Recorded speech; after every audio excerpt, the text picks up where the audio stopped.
বিগত দিনে আমি আপনাদের একটু পরিষ্কারভাবে বলতে চাই, বিএনপি যতবারই সরকারে এসেছে ফাইন্যান্সিয়াল ডিসিপ্লিন নিয়ে কোনো প্রশ্ন আসে নাই, শেয়ার বাজার লুটপাট নিয়ে কোনো প্রশ্ন উঠে নাই। মাননীয় সদস্য আবুল হাসনাত আব্দুল্লাহ, কুমিল্লা 4, সরাসরি প্রশ্ন করুন। ধন্যবাদ মাননীয় স্পিকার। মাননীয় স্পিকার, মাননীয় অর্থমন্ত্রীর কাছে আমার প্রশ্ন হচ্ছে, ইসলামী ব্যাংক বাংলাদেশ লিমিটেড টোটাল 92,115 কোটি টাকা ঋণের ধারক এবং এই 92,115 কোটি টাকার মধ্যে এস আলম গ্রুপ একাই 80,000 কোটি টাকা হচ্ছে ঋণ খেলাপি। জনতা ব্যাংক থেকে বেক্সিমকো গ্রুপ একাই হচ্ছে 25,000 কোটি টাকা হচ্ছে ঋণ খেলাপি।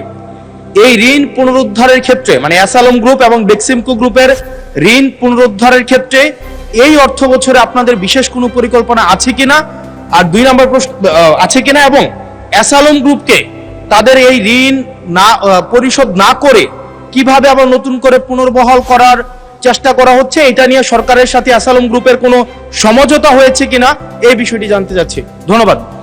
মাননীয় মন্ত্রী।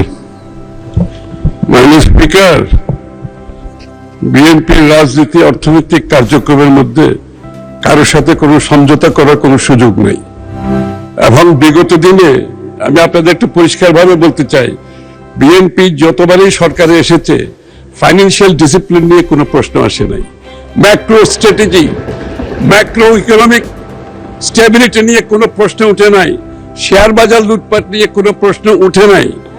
সো বি অ্যাসিওর্ড, বিএনপির রাজনীতিতে অর্থনৈতিক পরিকল্পনায় সমঝোতার কোনো সুযোগ নাই, এবং যারাই ব্যাংক থেকে টাকা নিয়েছে পালিয়ে গিয়েছে সকলের বিরুদ্ধে মামলা হয়েছে, মামলা পার্সু করা হচ্ছে, এবং এটার জন্য আমরা বাইরে প্রফেশনাল ফার্মগুলোকে অ্যাপয়েন্ট করেছি। এই টাকা দিয়ে যারা পালিয়েছে এগুলো রিকভারের জন্য একদিকে G2G গভর্নমেন্ট কাজ চলছে, অন্যদিকে রিকভারি যে ফার্মগুলো আছে প্রাইভেটলি তারাও কাজ করছে। ইনশাআল্লাহ আগামী দিনে আমরা এই টাকা রিকভার করতে পারবো। ধন্যবাদ।